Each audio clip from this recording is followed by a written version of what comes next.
Hello friends, welcome to sports allrounder YouTube channel. Cricket தான், controversy தான், உண்மை தான், ஃபேக்ட் தான், ட்ரூத்து தான். எஸ், சஞ்சு சாம்சனை பற்றி தான் பேச போகிறேன். தமிழ்நிலே பார்த்துருப்பீங்களே. எதுக்கு சிஎஸ்கே போட்டு வச்சுருக்கேன்னு கேட்பீங்க. இப்போதைக்கு ஒரு சிஎஸ்கே பிளேயர் தானே, இந்தியன் டீமில் இல்லையே. அப்புறம் சிஎஸ்கே பிளேயர் தான் அவர். சிஎஸ்கேக்கும் பிரமாதமாக விளாண்டவர், ஐபிஎலுக்கும் பிரமாதமாக விளாண்டவர். அவரை பற்றி டீட்டெயிலாக பேசுறதுக்கு முன்னாடி ஒரே ஒரு ஸ்டாட்ஸ் ஒன்று சொல்லிட்டு ஆரம்பிக்கிறேன். T20 தானே, ஐபிஎல்லேருந்து தானே உங்களுக்கு யார் ஸ்ட்ரீக் நம்ம எடுக்கிறோம். T20யில் மட்டும் சஞ்சு சாம்சன் 348 T20 விளையாடி இருக்காரு. எல்லா ஃப்ரான்ச்சைஸி சேர்த்து, சைத் முஸ்தாக் அலி, டொமஸ்டிக்லாம் 8910 run, 855 50 and strike rate of 139, 177 catch, 38 stumping. இதுதான் அவர் ரெக்கார்டு. இதோட இன்னும் ரெக்கார்டு ஒன்று சொல்லிட்டு ஆரம்பிச்சிடறேன். Second player to score 100 for 3 different teams IPL. ஆமாம், ஐபிஎல் மொத்தம் 10 டீம் இருக்குல்ல, அதில் 3 டீமுக்கு 100 அடிச்சார். ரெண்டாவது மனிதர் இவர் தான்.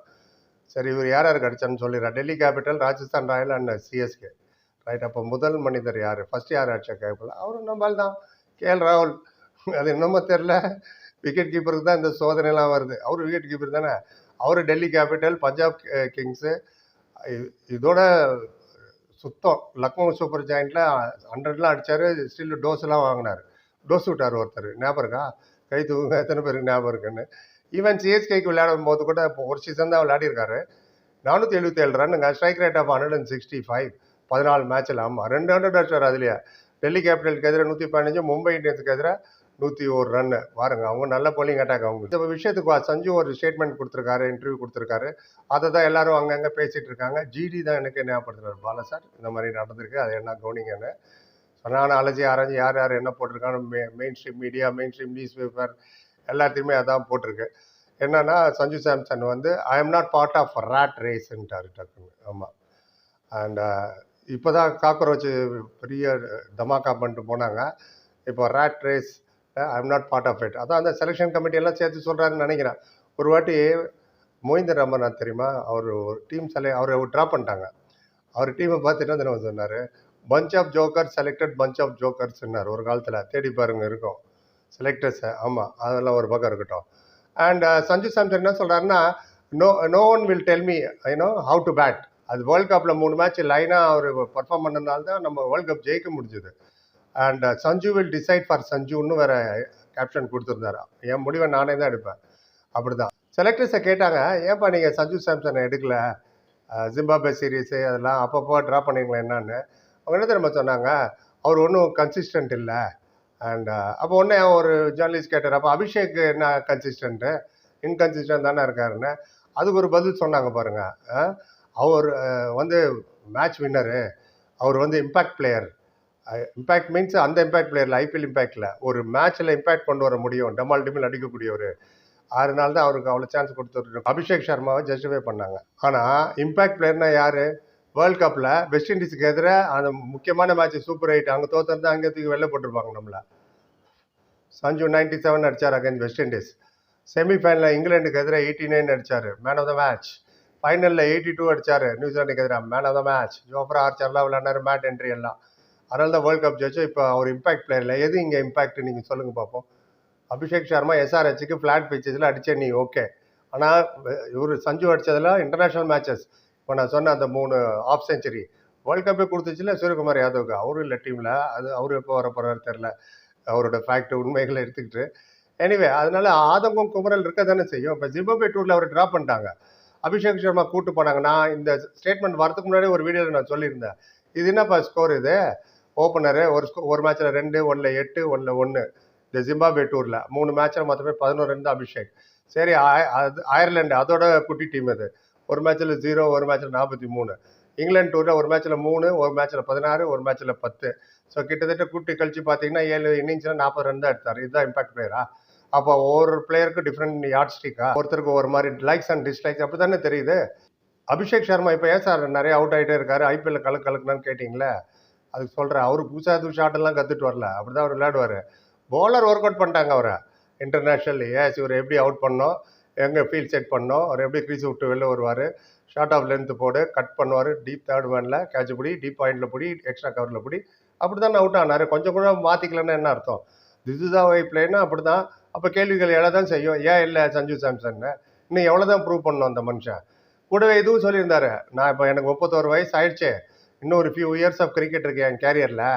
With all due respect I will play, enjoy the game, be a good teammate, support the group, but will do it on my own way அப்படின்னாரு. ஆமாம், அண்ட் எல்லாருக்கும் நான் மரியாதை கொடுக்குறேன், அண்ட் நான் கேமை என்ஜாய் பண்ணுறேன். அவர் இதுவும் சொன்னார், 2024 வேர்ல்டு கப்புக்கு அப்புறம் நான் எதிர்பார்க்கவே இல்லை 2026 வேர்ல்டு கப்பில் நான் என்ன எடுப்பாங்கன்னு. அண்ட் 15 மெம்பர் ஸ்குவாட்ல நான் இல்லை, அப்புறம் எப்படி நான் 2028 வேர்ல்டு கப் பற்றி நான் இப்போ பிளான் பண்ண முடியும்? ஏன்னா ஒருத்தர் கேட்டார் 2028 நீ இருப்பியான்னு. இது அடுத்த சீரீஸில் இருப்பாரு நமக்கு தெரியல. 2020 T20 வேர்ல்டு கப்பை, அதுக்கு தான் அவர் சொன்ன பதில் அது. 2026 நான் இருப்பேன்னு தெரியல, நீங்களே யோசிச்சு பாருங்க. ஓப்பனர் ஃபெயில் ஆகிட்டே இருந்தனால தான் டக்குன்னு சஞ்சு சாம்சன் வந்தார். ஃபுல் டோர்னமெண்ட் விளையாடல வேர்ல்டு கப்பில். அவர் விளையாண்ட 3 மேட்சுமே இம்பாக்ட் இன்னிங்ஸு, கப்பு ஜெயிக்க வச்ச இன்னிங்ஸு. இதுவும் சொன்னார், செமிஃபைனலுக்கு எதிராக இங்கிலாந்துக்கு எதிராக நிறைய பேர் என்கிட்ட வந்து சொன்னாங்க, பார்த்து விளையாடுப்பா, ஜோஃப்ரா ஆர்ச்சர்ப்பா அவனு 4 வாட்டி அவுட் பண்ணிட்டாருன்னு என்கிட்ட நிறைய பேர் வந்து சொன்னாங்க. பட் நான் கான்ஃபிடென்ட்டாக இருந்தேன். என்ன, ஐ மேட் அ பிளான், நான் ரெடி பண்ண பிளான் எப்படி அந்த போலரை விளையாடணுன்னு. அண்ட் அதே மாதிரி தான் அபிஷேக் சர்மாவை எப்படி அவுட் பண்ணணும்னு எல்லாம் பிளான் பண்ணிட்டாங்க. அதான் அதுக்கு அர்த்தம். அண்ட் நீங்கள் அவர் சஞ்சு சொன்னார், யூ ஆர் கான்ஃபிடென்ட் மீன்ஸ் ஒரு சில டாட் பால் விளையாடுறதுல தப்பே கிடையாது. ஏன்னா எனக்கு நம்பிக்கை இருக்குது. நான் சேட்னர் கூட 4 டாட் பால் விளையாண்டேன், என்னால் 2 பாலில் 2 6 கூட அடிக்க முடியும். அந்த கான்ஃபிடென்ஸ் இருக்கு. யாரும் என்னோட அச்சீவ்மெண்ட் என்கிட்ட எடுக்க முடியாது. Nobody can take my achievement from me அப்படின்னாரு. அப்புறம் விராட் கோலி பற்றி சொன்னார். விராட் கோலி ஒரு நேஷ்னல் டீம் கேம்பில் ஒன்றா இருந்தப்போ பர்ஃபார்மன்ஸ் வந்து சரியாக இல்லைன்னும் போது அவர் கேட்டார் நான் ஜிம்மில், பாஜி வாட் ஷுட் ஐ டூ, நான் என்ன பண்ணணும், ஸ்கோரே வர மாட்டேங்குதுன்னு. அப்போ அட்வைஸ் பண்ணார் எனக்கு விராட் கோலி, இந்த பாரு, நீ வந்து டிசிப்ளினாரு, focus on your discipline, lifestyle அதை நீ கொஞ்சம் மாற்றிக்கோ, ஃபுட் ஐட்டமை கொஞ்சம் மாற்றிக்கோ, அப்போ தான் நீ வந்து லாங்காக விளையாட முடியும் இன்டர்நேஷ்னலாக, இல்லைன்னா கஷ்டம்தான்னு ஒரு பிரமாதமான ஐடியா எனக்கு கொடுத்தாரு. அது அவ்வளோ பெரிய லெஜண்ட் எனக்கு கொடுக்கணும் அவசியம் இல்லை, ஒரு கான்ஸ்டண்ட்டாக எனக்கு ஐடியா கொடுத்துட்டு இருந்தார், சஜஷன் கொடுத்துட்டு இருந்தார். ஸோ அப்பப்போ என் மைண்டில் வந்துட்டு போவோம் நம்ம கோலி சொன்னதை. ஸோ அதனால தான் நான் கொஞ்சம் ரெஸ்பான்சிபிளாக விளையாடுறேன். ஃபைனலில் கூட சஞ்சுவே சொன்னார், நான் என்ன நினச்சிக்கிட்டேன்னா நான் தான் ரெஸ்பான்சிபிள், டீம் அனுப்பிச்சு கொண்டு போனேன், ஏன்னா டாப் ஆர்டர் ஃபெயில் ஆகிட்டு இருக்காங்க, you need to keep going, நான் என்கிட்ட சொல்லிக்கிட்டேன், எண்டு வரைக்கும் நான் இருக்கணும், ஃபினிஷ் த கேம்னு. அப்படி தான் நான் அதை பெர்ஃபார்ம் பண்ணேன். அதனால 18 நினைச்சார் ஃபைனலில் நியூசிலாண்டுக்கு எதிராக. Sanju will decide for Sanju அப்படின்னு. நீங்கள் என்ன கேட்டிங்களா நான் சொல்லுவேன், உன் முடிவு உன் கையில் தான் இருக்குது, நீ தான் உங்களோட முடிவு எடுக்கணும். அடுத்தவங்க சொல்கிறதெல்லாம் கேட்டுங்க, ஆனால் கண்மூடித்தனமாக அதெல்லாம் நம்பக்கூடாது, அதுபடி ஃபாலோ பண்ணுங்க. You decide your own destiny, own fate. அதுதான் என்னோட அட்வைஸ். நீ பெரிய ஆளான்னு கேட்பீங்க, ஏதோ எனக்கு தெரிஞ்சு சொல்கிறேன் நான் அட்வைஸ். ரைட், இன்னும் சில ரெக்கார்டை சொல்லிட்டு முடிச்சிடுறேன். நம்ம சஞ்சு சாம்சனில் இன்டர்நேஷ்னல் சொல்கிறவங்க, இன்டர்நேஷ்னல் 16 மேட்ச் 510 ரன்னு, ஒரு 100, 3 50, ஸ்ட்ரைக் ரேட் ஆஃப் 99.6. டீமில் இல்லை அவர். ஆச்சா, அதே மாதிரி T20 இன்டர்நேஷ்னல் சொல்கிறேன், 66 மேட்ச் விளையாடிருக்காரு, 1432 run, 300, 650, strike rate of 156. IPL record தான் நம்ம மாதிரியும் சொல்லிட்டோம் உங்ககிட்ட. ஸோ இதுதான் அவரோட ரெக்கார்டு. அவர் டீமில் இருக்கணுமா வேணாமா சொல்லுங்கள். இப்போ நான் அது ஸ்கிரிப்ட் எழுதிட்டு இருக்கும்போது டக்குன்னு பார்க்குறேன், டெஸ்ட் மேட்ச் ஸ்குவாட் அனௌன்ஸ் பண்ணிட்டாங்க ஸ்ரீலங்காவுக்கு. சாய் சுதர்சன் இருக்காரா இல்லையா கேட்பீங்க, அடுத்த வீடியோ அதை பற்றி எடுத்துகிட்டு வரேன். 2 டெஸ்ட் இருக்குது ஆகஸ்ட் 15லேருந்து. எனிவே இதான். அண்ட் தேங்க்யூ சஞ்சு சாம்சன், உங்கள் மனசில் இருக்கிறதெல்லாம் கிளியராக சொன்னது. இது நிறைய பேருக்கு புரிஞ்சிருக்கும். உங்களுக்கு எந்த கமெண்ட் இருந்தாலும் சொல்லுங்கள், எல்லாத்துக்கும் பதில் சொல்லுவோம். போய் பார்த்தா like, comment, share and subscribe. சந்திக்கிறேன். Thank you so much.